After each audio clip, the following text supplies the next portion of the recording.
चारा घोटाले की बात हो, रेलवे के अंदर जो घोटाले हुए, या उससे भाई जंगल राज की तो कहानियां सबको पता है किस तरीके से रोहिणी आचार्य जो उनकी बेटी हैं, उनका जब विवाह हो रहा था तो शोरूम से किस तरीके से सोफे बेड उठा लिए गए, जो अच्छी गाड़ियां लगी गाड़ियां उठा ली गई।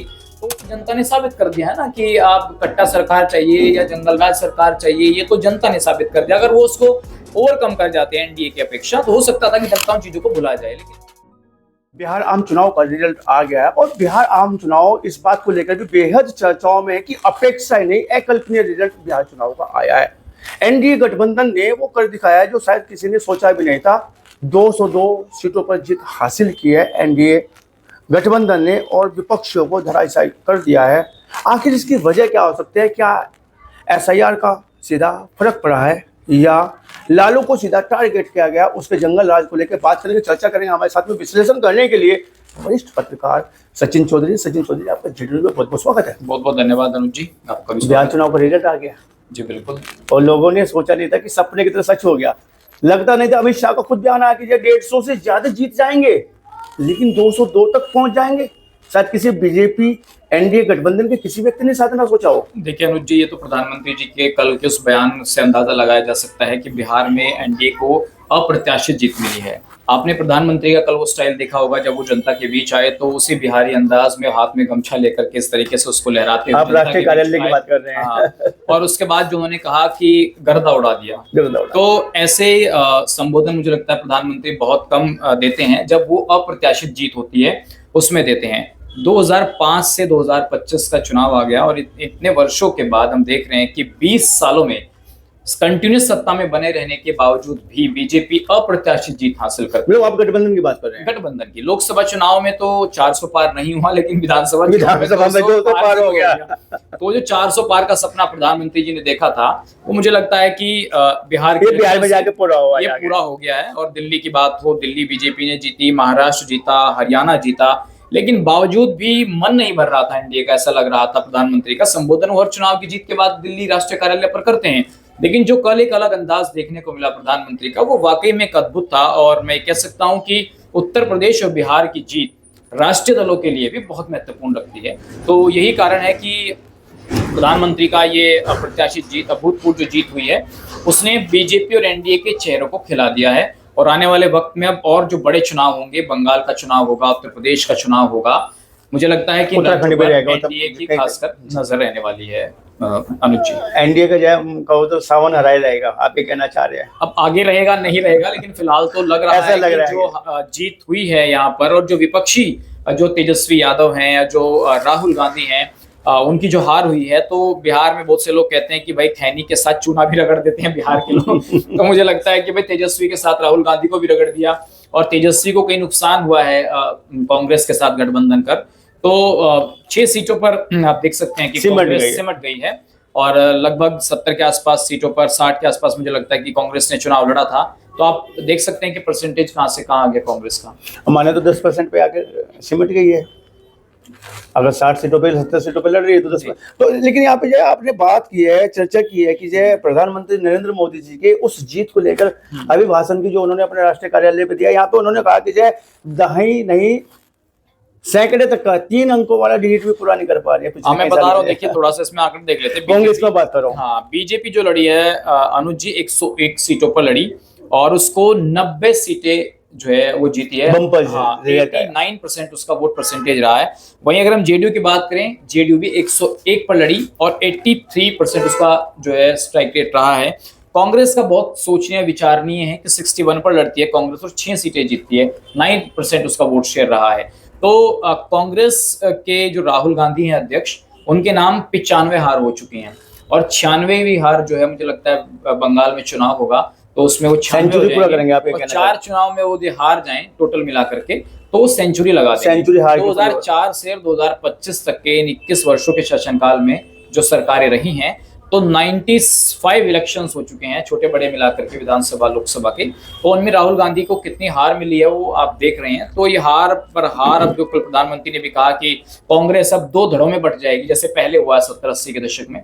तो मुझे लगता है कि ये सोचने वाला विषय कांग्रेस पार्टी के लिए है कि कब तक गांधी परिवार को कमान सौंपी जाएगी, कोई और नया नेतृत्व जो है वो परिवर्तन। तो वहां पे मल्लिकार्जुन खड़गे देखिए बेच फैक्टर हो गया है, ठीक है, वो दलित समाज से आते हैं, लेकिन एक एज फैक्टर होता है, जहां आप काम नहीं कर पाते हैं, तो हर फैसला राहुल गांधी से पूछकर करना, और राहुल गांधी भले मछुआरों के बीच चले जाएं, तैराकी करें या कुछ भी वो करें, तो मुझे नहीं लगता कि इन चीजों का फायदा है। जनता सब समझते हैं कि कौन के हक में काम कर रहा है। कल प्रधानमंत्री जी ने ये बात भी कही अपने अभिभाषण की, घाटे का सौदा हुआ कांग्रेस और राहुल गांधी किसी के साथ गठबंधन की अगर बात करते हैं तो।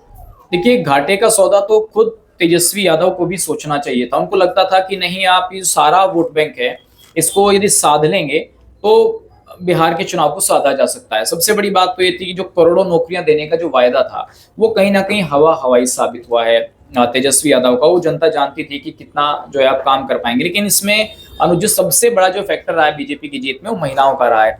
अगर आप पुरुषों की अपेक्षा महिलाओं का वोटिंग परसेंटेज देखेंगे तो 10% ज्यादा रहा है। 62.7 काम कर गए, नहीं 62.8% वोटिंग जो है वो पुरुषों की रही है। 71% जो है महिलाओं ने अधिक वोट किया। और पूरे अगर आप 243 विधानसभा सीटों पर देखेंगे अनुज जी, तो हर एक विधानसभा पर 1800 ज्यादा पुरुषों से ज्यादा महिलाओं ने वोटिंग किया है। तो महिलाओं को जो साधने की एक कोशिश, जो 10,000 का जिक्र आप कर रहे हैं कि छोटा मोटा व्यापार करने के लिए जेडीयू की सरकार ने, एनडीए की सरकार ने जो वहां महिलाओं को दिया है, वो बहुत बड़ा फैक्टर रहा। महिला जो लड़कियां स्कूल जाती थी उनको साइकिल देने की बात हो, उज्ज्वला योजना देने की बात हो, और आप देखेंगे 85% जो महिलाएं हैं उनको आवाज देने की बात जो की गई है। तो ये चीजों ने महिलाओं को जागरूक किया है। मुझे लगता है कि यही।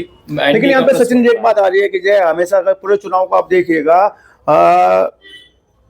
भाजपा गठबंधन के सीधा टारगेट कर रहा है राहुल का, लालू का जंगल राज। हर भाषण में जंगल राज को याद दिलाया गया, नहीं जानता है लालू, हर भाषण में जंगल राज को याद दिया गया। क्या ये बड़ा फैक्ट रहा वहां का? जाहिर सी बात है, लालू प्रसाद यादव के टाइम पर क्या हुआ है किसको नहीं पता है, पूरे देश जानता है। चारा घोटाले की बात हो, रेलवे के अंदर जो घोटाले हुए, या उससे भाई जंगल राज की तो कहानियां सबको पता है। किस तरीके से रोहिणी आचार्य जो उनकी बेटी हैं, उनका जब विवाह हो रहा था तो शोरूम से किस तरीके से सोफे बेड उठा लिए गए, जो अच्छी गाड़ियां लगी गाड़ियां उठा ली गई।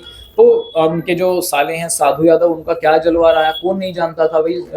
लालू यादव बयान नहीं चाहते थे कि जंगल राज रिपीट हो। तो ये बिहार की जनता ने साबित कर दिया है ना कि आप कट्टा सरकार चाहिए या जंगल राज सरकार चाहिए, ये तो जनता ने साबित कर दिया। अगर वो उसको ओवरकम कर जाते हैं एनडीए की अपेक्षा, तो हो सकता था कि जनता उन चीजों को भुला जाए। लेकिन मुझे नहीं लगता कि जो इतना शासनकाल रहा है, नीतीश कुमार एक सेकुलर छवि के तौर पर उभरे, जिनको मुसलमान का भी वोट मिला, जिन्होंने पहली बार ये कहा कि दलित से भी महादलित होते हैं, उनके लिए उन्होंने काम किया। और इसीलिए आपने देखा होगा कि योगी आदित्यनाथ जब बिहार गए तो उन्होंने जो भाषण की अपनी शैली रखी, उसमें उनको सुधार करना पड़ा। उन्होंने कहा कि ये बिहार है, उत्तर प्रदेश नहीं है, यहाँ बांटने कटने वाली बात नहीं चलेगी, यहाँ डेवलपमेंट की बात चलेगी। तो मुझे लगता है कि जो सेकुलरिज्म है नीतीश कुमार का, वो भी बहुत बड़ा एक टर्नओवर रहा है। और खासकर जो विपक्ष के मुद्दे रहे हैं, एसआईआर हो या नरेंद्र सरेंडर हो, या जो भी राहुल गांधी ने मुद्दा उठाया, वोट चोर गद्दी छोड़, इनको जनता समझ चुकी है कि मुझे नहीं लगता कि ये कोई खास मुद्दे रहने वाले। मैं वोट चोर पे आ रहा था कि वोट चोर का नारा दिया गया, और वोट चोर पे मैं समझ पा रहा हूँ कि स्वतंत्र भारत में किसी भी प्रधानमंत्री को लेकर ऐसे टारगेट करना, उनकी छवि को धूमिल करने जैसा, वोट चोर तक बता दिया। वोट की चोरी करके जो प्रधानमंत्री बना उसको बिजली छोड़नी पड़ेगी, ऐसा संदेश उस नारे में दिया गया। क्या उसका कोई इफेक्ट नहीं हुआ इतने बड़े नारे का? देखिए, राहुल गांधी ने अभी चुनाव जब हो रहे थे अभी बिहार के, तो हरियाणा के इलेक्शंस को लेकर बहुत बड़ा खुलासा किया था कि मैं एक हाइड्रोजन बम ला रहा हूं, और उसमें उन्होंने कहा कि 25 लाख वोट चोरी हुई हैं हरियाणा में। और अगर आप देखेंगे कि उसका रिजल्ट क्या रहा, कोई रिजल्ट आया चुनाव में? और ये कहना कि भाई वोट चोरी कर जो है बीजेपी चुनाव जीतती है, तो फिर आप एसआईआर को क्यों लागू नहीं होने दे रहे हैं? और अकेले आप उत्तर हरियाणा की बात करें, जब वोट चोरी हो रही थी तो पूरे हरियाणा से सिर्फ 22 शिकायतें ही क्यों हाईकोर्ट गई? तो आपके पोलिंग एजेंट्स उस वक्त क्या कर रहे थे? जब वोट बनती है कटती है, जाहिर सी बात है वहां पर सब चीजों की एक प्रक्रिया है, फॉर्म 6 फॉर्म 7 है, और किसी की ना तो वोट ऐसे बन जाती है कि जाकर बना लीजिए, ना जाकर कटवा दीजिए, ऐसा नहीं होता है। एक प्रक्रिया के तहत वोट बनती है और वोट कटती हैं। और जब अनुज जी एक बात बताइए, सब पॉलिटिशियंस हैं, सबको पता है, आम जनता जानती है कि जब हम और आप पोलिंग पर वोट डालने जाते हैं, सभी पार्टियों के पोलिंग एजेंट वहां पर रहते हैं, तो एक एक आदमी को देखकर अंदर जाने दिया जाता है। ऐसे कोई आदमी वोट देने चला जाएगा? ऐसी कोई ब्राजीलियन मॉडल आ जाएगी और 22 जगह जाकर के वोट डाल देगी? वो ऐसा संभव है कहीं? आप ही बताइए। और जिन लोगों को आइडेंटिफाई राहुल गांधी ने किया है ब्राजील मॉडल के नाम से, वो तो उसी गांव की रहने वाली पूनम है उसका नाम। उसके पति ने कहा है कि मेरी पत्नी की वोट है, फर्जी आईडी लगा रखी है। वो आप वीडियो देख सकते हैं, टीवी चैनल्स पर वो वीडियो चल रहा है उनका। तो इस मानते हैं तरीके कि ये वोट चोरी का कोई मामला ये नहीं कोई है। विषय नहीं है वोट चोरी का। अब देखिए विपक्ष के पास विपक्ष जो है हवा में मुद्दा ले रहा है। कुछ हवा के मुद्दे ऐसे रहे हैं जो जमीनी मतलब स्तर पर विपक्ष की बात तेजस्वी मुझे यादव और राहुल आप- गांधी में भी सचिन कॉन्ट्रडिक्शन जी यहाँ पे एक बात आ रही है कि आप जो है विपक्ष के मुद्दों को जो है हवा में ले रहे हैं। राहुल दरअसल गांधी की आप बात नहीं कर रहे विपक्ष के मुद्दों को नहीं, लेकर। राहुल गांधी बात चाहे वोट चोरी की जा रही हो, हाँ। बात चाहे जंगलाज को भी आपने ऐसे बता दिया, कई चीजें आपने बताई है। देखो क्या मछुआरों के साथ गोता लगाने से मछुआरों की समस्या ठीक हो जाएगी? आप बताइए। समानता तो दिखाई देती है ना। 18% जो आप कह रहे हैं कि भाई सीमांचल में जो वोट पड़ा है, सीमांचल की तो लगभग मैं कह सकता हूं कि 8 सीटें जो हैं जीती हैं विपक्ष में, जिसमें से 5 तो ओवैसी ले गए और बेपार्टी माना जाता है। 45 सीटें जो आप देखेंगे कि 45 सीटें जो है एनडीए ने यादव बहुल इलाकों से जीती हैं। 39 सीटें एनडीए ने मुस्लिम इलाकों से जीती हैं। तो कहाँ गया आपका मुस्लिम यादव समीकरण? आपको तो मुस्लिम और यादव ने भी नकार दिया बिहार में। ये तो रिजल्ट्स हैं, आप देख लीजिएगा उठा करके। और 8 सीटें जीती हैं सीमांचल से, जहां से ओवैसी कह रहे थे कि भाई मुख्यमंत्री तो कोई अहमद का या अंसारी का बेटा बनना चाहिए। उसमें से 8 सीटें विपक्ष ने जीती, 5 ओवैसी ले गए। तो फिर कहाँ रह गया आपका मुस्लिम यादव समीकरण? तो अब तो प्रधानमंत्री कह रहे हैं लगता है कि जो ओबीसी खुद उन्हीं का वोट बैंक उनको नकार रहा है। नहीं लगता है कि ओबीसी वोट कटवा साबित हुआ है वहाँ पे विपक्ष वोट के लिए। कटवा का तो 5 सीटें ले गए ना, तो वोट कटवा तो फिर विपक्ष के लिए तो हुआ है ना। देखिए विपक्ष हर को आदमी बड़ा नुकसान दे दिया हर ओबीसी ने। आदमी अपनी राजनीति कर रहा है, तो वोट कटवा कैसे हो गया? वो जो आपके वोट्स जो आपके मुताबिक नहीं बेपार्टी चले, को- अगर ओवैसी को आज अपने गठबंधन में ले ले तो क्या वोट कटवा होंगे? वो आज चंद्रशेखर को अपनी पार्टी में अखिलेश यादव गठबंधन में ले ले तो क्या वोट कटवा होंगे? वो क्या जयंत चौधरी के साथ गठबंधन नहीं रहा उत्तर प्रदेश में? बेपार्टी माना अब जाता है। जो साथ नहीं रहेगा वो वोट कटवा, जो आपके हिसाब से खबर नहीं चलाएगा वो गोदी मीडिया, वो बिकाऊ पत्रकार। तो ऐसा नहीं होना चाहिए। देखिए जनता क्या चाह रही है वो जनता पर छोड़ देना चाहिए। खेल हो गया, उत्तर प्रदेश में नहीं होने दिया जाएगा ESR। बात करें अखिलेश यादव, क्या कहना चाहेंगे? देखिए अखिलेश यादव बहुत सुलझे हुए, बहुत अच्छे पढ़े लिखे राजनेता हैं। मैं उनकी कई बार सोशल मीडिया में उनकी बाइट्स वगैरह जो हम लोग देखते हैं, तो वो राहुल गांधी की तरह पप्पू वाली भूमिका में नहीं है, और तेजस्वी यादव जो गप्पू वाली भूमिका में थे वो उसमें भी नहीं थे। ठीक है, एक अच्छे लीडर मानते हैं योगी जी ने टप्पू गप्पू और पप्पू जो कहा था तो मुझे लगता है कि पूरे देश में जो बीजेपी को अच्छे से कवर फायर देते हैं वो अखिलेश यादव ही देते हैं। और अखिलेश यादव जो है आप 37 सीटें देखिए गठबंधन के साथ जीते उत्तर प्रदेश में, तो कांग्रेस तो इतनी जीत नहीं सकती थी, चाहे आप आज लड़ा लीजिए। वो सब अखिलेश यादव की बदौलत ही थी। और पूरे देश में नॉर्दर्न इंडिया में जो सबसे ज्यादा टारगेट करते हैं वो अखिलेश यादव अच्छे विपक्ष की भूमिका में बोलते हैं। कभी अखिलेश यादव के आप देखेंगे तो उस तरीके की नहीं बातें सामने आएंगी। लेकिन हाँ ये जरूर है कि भाई जो एनडीए की हवा बिहार से चली है, और देश के अंदर उत्तर प्रदेश और बिहार बहुत बड़ी भूमिका देश की सरकारों में निभाता है, तो मुझे लगता है कि उत्तर प्रदेश के अंदर अखिलेश यादव को भी थोड़ा सोचने की जरूरत है कि समझ से काम करना। फ्यूचर में लेकिन क्या आपने ESR पे बात मुद्दे नहीं की, आपने ESR के खेल पे बात नहीं की। अखिलेश यादव ने सीधा आरोप लगा दिया, सीधा आक्षेप लगाया एनडीए गठबंधन में जो खेल बिहार में खेला गया ESR का, SIR का, सॉरी, वो उत्तर प्रदेश में नहीं खेला जाएगा। देखिए जब आप ये कह रहे हैं कि भाई वोट जो है कहीं ना कहीं बाहर के लोग आ रहे हैं, आप जो घुसपैठी हैं उनको बाहर का रास्ता दिखाना चाहते हैं, तो फिर SIR से डर क्यों लग रहा है? भाई वो आप ये मत डरिए कि मुसलमानों की वोट कटेंगे, उसमें जो वोट कटेंगी मृतकों में वो किसी की भी कट सकती हैं, जो बेटियां घर से दूसरे घर जा रही हैं उनकी वोट कट सकती हैं, या जो लोग माइग्रेट कर गए हैं, या वो लोग जिनकी 2-2 जगह वोट्स हैं, सबकी कटेंगी, सबकी बनेंगी, इसमें कोई दो राय नहीं। आप बिहार तो प्लान के लिए वैसे आप अपनी पार्टी के वोट बनवाइए ना, तो SIR का विरोध क्यों हो रहा है? मैं तो ये सोच रहा हूँ, ये तो पुनर्निरीक्षण है ना, खेल नहीं है।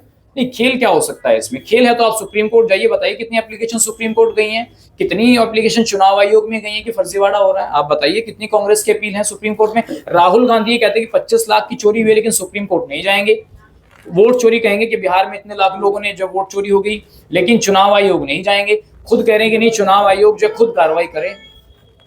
तो मुझे लगता है कि इन बातों में अगर होता तो शायद जनता। अखिलेश का जादू नहीं चल पाया, जितनी सीटों पे उन्होंने वहां पे कैंपिंग किए हैं, गए हैं, जनसभा की है, वो सीटें वो चुनाव अखिलेश यादव का चुनाव नहीं था, वो तो अपने एक सहयोगी के तौर पर एक इंडिया गठबंधन बाबा का तो जादू चला है। बाबा तो मुख्यमंत्री हैं, बीजेपी के फायर ब्रांड नेता हैं, और उनको प्रचार में अक्सर बीजेपी लगाती है। अखिलेश का असर नहीं है। अखिलेश यादव का असर आप देख लीजिए बिहार में क्या हुआ है, तो तेजस्वी का ज्यादा होना चाहिए था। अखिलेश का असर तो अब दिखेगा उत्तर प्रदेश में।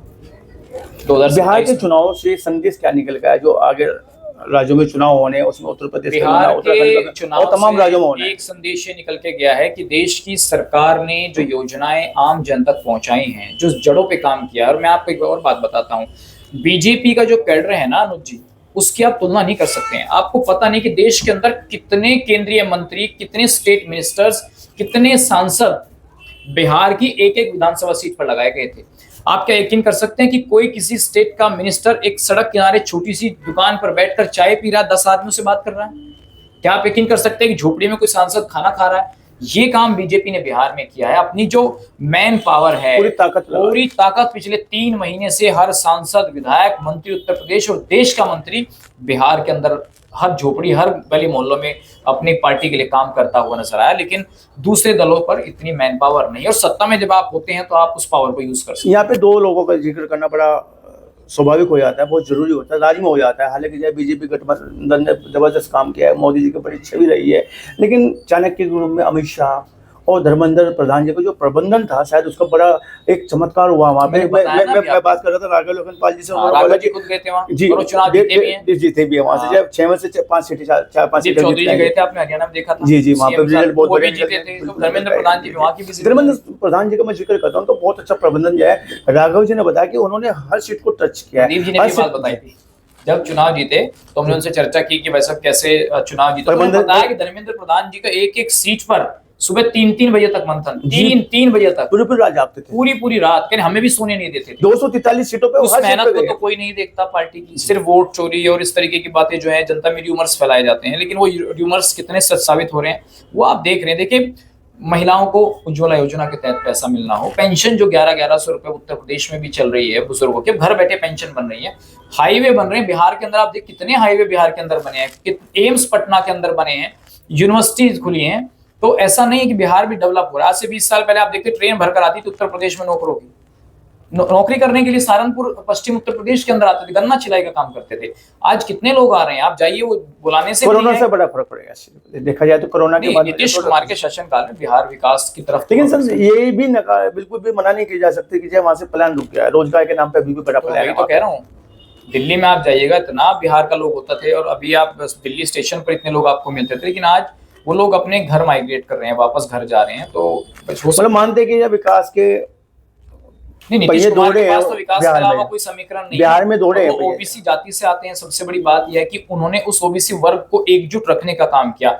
और अनुज भाई, सबसे बड़ी बात यह है कि इस देश के अंदर अक्सर मुसलमानों और दलितों पर राजनीति होती थी, उसी को वोट बैंक की दृष्टि से सभी राजनीतिक दल देखते थे। लेकिन अभी ट्रेंड बदल चुका है, अब विपक्षी दल भी ये मानने लगे हैं कि नहीं, मुस्लिम दलितों के अलावा इस देश का बहुसंख्यक भी आपकी राजनीति का हिस्सा हो सकता है। और ये काम बीजेपी ने कर दिखाया है कि सिर्फ मुस्लिम और दलित को वोट बैंक के नजरिए से नहीं देखना चाहिए। जो ओबीसी और जो हिंदू है, जो बहुसंख्यक है, वो भी सरकार बना और गिरा सकता है। उसी वोट को साधने में एनडीए कामयाब हुआ। एसआईआर का क्या फर्क पड़ने वाला है पूरे चुनाव प्रबंधन की अगर हम बात करें, क्योंकि चुनाव यहाँ पे भी होने हैं, अलग अलग प्रदेशों में होने, उत्तराखंड में होने, उत्तर प्रदेश में, तमाम जगह होने। जब आप बिहार ने शुरुआत की है, जब आप ये कहते हैं कि भाई फर्जी तरीके से वोट बन रहे हैं, फर्जी तरीके से आईडीज जो है गलत लग रही हैं, किसी का वोट कहीं है, किसी का वोट कहीं है, तो क्या आपको नहीं लगता कि चुनाव आयोग में कुछ चेंजेस होने की जरूरत है?